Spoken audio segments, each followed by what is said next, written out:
up there. Shut up, rooster. She only one in the neighborhood. And everybody knows who's got one. Yeah, somebody's been busy. Cock-a-doodle-doo. And it goes up and over. And then back down.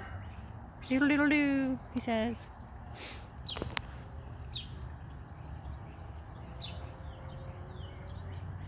Oh. Where's he at? There you go.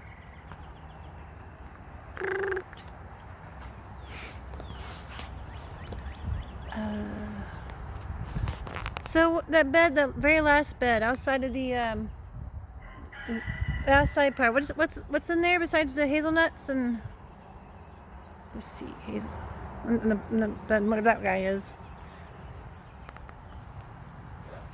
I have to figure out how to get over there.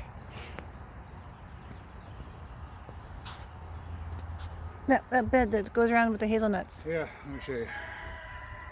Let me show you real quick. What was in this one? That's a mulberry. He's got a little leaf on him. Look at y'all, a little leaf on the mulberry is starting to wake up. Do you see him? Okay, that's good, I guess. Oh, I do have some grass. Huh? There's a little bit of grass left in the yard. Who knew? Yeah, a little bit of grass. Hey, that thing right there. Spiderwort. Yeah, that one. Oh, the neighbor. Look, it's a neighbor. He's alive. Yay! All right, so Chinese mahogany. Oh, right. What's the name? Frustrated gopher. And I'm not wearing my tennis shoes. Frustrated gopher there. Okay, so he's gone this way, took a turn, or he came in here and went bonk. Yeah. All right. Stupid gopher. I still have some of the All right, so that's Chinese mahogany. That's a daffodil. Yeah. Peach. That was what it is. Oh yeah, taking out. How cute. Peaches. Princess. Cardigana arborescens, otherwise known as Siberian Pea Shrub. Notice that the leaves here look very much like pea leaves, the leaves of a pea plant. That's because it's a member of the Fabaceae family. It is a nitrogen fixer, and it also produces an edible crop, little tiny peas that grow on a tree. Much like pigeon peas, only this is climate adapted for more northern climates. Siberian pea shrub. Slow growing though, very slow growing. Very leafy for a little guy. How come we only got one pea shrub? We had a couple of trees here, but the gophers got them. Oh, little, woods. So I'll probably be replacing them. I'm thinking whenever we're elderberry. Get rid of that thing. Yeah, it's a bad repair. We didn't know any better. So anyway, we'll put in this strip of barren, lifeless stuff in between the Siberian pea and the Elaeagnus multiflora over there. We have one out front of those. We have two out front of those. And they're much bigger. Yeah, we have one that's much bigger and another one that's about the same size. Anyway, and then there's daffodils. So in between those two nitrogen fixers, I'm thinking about putting probably a pussy willow. They're in the backyard, which is another shrub type thing. So we'll put in a pussy willow, and I think you have one out on the south side of the. And an elderberry. Okay. I think you have a pussy willow or something. I think it's a pussy black. Willow and an elderberry here. A black pussy willow, I think, is in the by the. More little spring ephemerals, daffodils, that sort of thing. Mm-hmm. It was already there, so I left it and felt like digging it up. This one is hazelnut cultivar is called Jefferson. Where's his tag? That one doesn't have one. Yeah. Don't let me forget, I need to build a tag for that one. Did it go for hole? That's a gopher hole, or a crawdad hole, one of the two. I guess. Why is there a stick in your tree? So this is an Etta cultivar. Why is there a stick in your tree? I'll explain. This is another hazelnut Etta cultivar. Wiggle, wiggle. And I've got the stick there because I'm trying to get these two branches to separate and grow away from each other. Well, this is yet another hazelnut, and as you can tell, it's well on its way. It's still got blue tag. Yep, this one's called Yam Hill. Yam Hill. Now Jefferson, Etta, and Yam Hill, they're all improved varieties of hazelnut that were developed by the Oregon State University through their breeding program. So they can make it here? They're a combination of selected North American hazelnut crossbred with European hazelnuts. So they produce large nuts which are marketable, but they're also capable of surviving the chestnut blight here in the United States or in North America. So these Chestnut blight. are typically found growing, of course, in Oregon, but this is northeastern Oklahoma, and as you can see, yeah, we can grow them here too. Yeah, he's been here a couple of years. That's I think 2 years. The ones up front. This one's another Jefferson cultivar. 4 years old. Jefferson of the three, Jefferson, Etta, and Yam Hill, Jefferson produces the largest of the hazelnuts. But he's taking his time waking up, isn't he? Yeah, he's a little bit slower to get started, but he'll take off here in a bit. The Yam Hill, obviously, it's well out ahead of everybody else. Incidentally. Incidentally. I interrupted you. Sorry. So I was saying, what was I saying about these? They produce the largest of the hazelnuts, Right. and incidentally. All right now. Really? Yeah, go hypersonic. Why don't you? Anyway. Oh, it gets worse. Whenever the Aurora goes hypersonic, it just makes it thump. That's what does Windows that. shake. Yeah, it's great. They service those here. Large nuts. Shh, we don't know that. No. Anyway, Yeah, of course.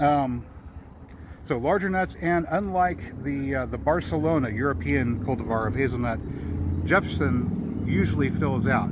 The Barcelona, you'll often have, I mean, not often, but you'll frequently find nuts that whenever you crack them open, there's the shell and there's no nut. That doesn't happen as often with these guys. That would kind of suck if we were gonna. This tree is just breaking dormancy. Here is another nitrogen Don't fixer. fall in a hole. That one's a red Red bud. bud? That one's a red bud. The rest of the red buds are like going like gangbusters, and this these guy's like two here, still napping. which are not quite as early to produce leaves and stuff as the Yam Hill cultivar, is yet another improved cultivar of hazelnut. These ones are called Doris. And Doris, that's the other one. And Doris is supposed to produce fairly large on average nuts as well. I think you got all but one of the varieties. This one we don't have. There yet. might be one that we don't have. Whenever OSU puts out a new cultivar of hazelnut, I try to get my hands on a few and try them out to see how well they do here in Oklahoma. We do have a gap over there. Just because Can't remember the name of it. these improved variety hazelnuts are going to have a spread of about 15 foot, also a height of 15, 20 foot or so. They'll be nice. They'll take over the year, won't they? You keep them pruned to the point where you can with To reach 'em? with your stockman's cane, reach up, pull the branch down so you can reach the nuts and pull them off to harvest. Yeah, you can easily manually harvest them, and since they don't take up a lot of space and they produce so much food, usually at 15-20 pounds each per tree per year. And you love your nuts. It's nice, calorie dense, protein rich. Like Christmas. And loaded with beneficial fats rather than unhealthy fats. It's probably one of the healthiest fat nuts there is. It's a better way to produce fats and protein for you than trying to grow hogs, for example. Even though hogs have a better feed to conversion rate than just about any other livestock you can grow. So, and they can eat anything. If you're trying to produce a lot of food, good food in a small amount of space, hazelnuts, guys, grow hazelnuts. Yeah, I wish I had known that when I first got this house. Hey, plant 2 trees. I would have started with them cons. All right, so this fellow over here, I'm not going to step up on the berm because it's very soft ground here. Yeah, the dog found that out the hard way. Must look ground, but I inscribed on that. You probably can't see it from there, but I inscribed on that. What's it say? It is a Anjou, Anjou. Anjou. Oh right. This is an Anjou pear tree. I knew what it was, but just in case anybody ever wondered, that's an Anjou pear. Now this is turf flipped upside down and then dirt piled on top of it. Correct. From the trenches. Right. So I took the turf layer, inverted it, and then covered it with an additional 3 to 4 inches of soil. Hopefully, this is going to take the grasses and the vegetation that was there at the base and on the other side of the turf, smash those two together. They're going to die off. They can't get sunlight. This will feed the earthworms, of course, and produce a burst of fertility here in a couple of months for the trees, plants, everything that's growing here. That would look really nice. And then in years to come, there's that trench goes. This trench goes right under where my feet are, right here. So not the whole way across. Past this mulberry tree, which is breaking dormancy. Hey, mulberry tree. The trench is right under my feet. Sorry, the dog walked in your bed. Mulberry tree hasn't broken dormancy yet. See how soft that is? A dog walked through there. Yeah. She's only 40 pounds, but And these are my fault. I used to go around just pick seeds of any plants I thought were pretty, and so we got 4 o'clocks and morning glories and lots of red. Morning glories are a weed. They'll strangle everything. Lots of red buds, and that was all me. At least the red buds came out. At least This pretty little spring ephemeral is called the Star of Bethlehem. He's not edible, but he's just pretty. And of course the bees are going to come along and visit those flowers here in a couple of days. So we get to leave that one. You gotta move your garlic soon. No, I don't have to move the garlic. I'll harvest it probably around end of June. So end of June the garlic will come out, and whenever that happens, you can fix your. We'll go ahead and finish coming through here. With your walkway? This is all garlic in here right now, except for I think I've got a carrot or two in there, like a carrot there. Those will be harvested well before then. As you can see, this garlic is coming along. See the bulb that's forming right there? Yeah. The bulb forming really well. Oh yeah, it's all garlic. How come half the bed is full of your henbit and the other half's not? Because you can go around to it. I haven't weeded it, and I haven't weeded it because it's come up so nice, and I don't want to disturb the bees too much. Yeah, our purple dead nettle. Until the red buds really start coming on well, the bees are relying on the purple dead nettle for their nectar. So to keep them coming around, I'm leaving the purple dead nettle, and we'll have plenty more of it. We get so much of it. I'll do the same thing with it that I'm doing with the violets. Whenever we've moved over to the point where there we go, right over yonder. I don't know if you can see him from here. Hi, how you doing? You gonna talk to us? Is that blue jay? Hey, he's a squawker. Anyways, what are you gonna do with him? Anyway, so whenever those that's a blue jay, yeah. Whenever those red buds are really going well and the bees are visiting them instead of the purple dead nettles, I'll take the purple dead nettle, go ahead and uproot it carefully, and transplant a few of those over here to the beds as well.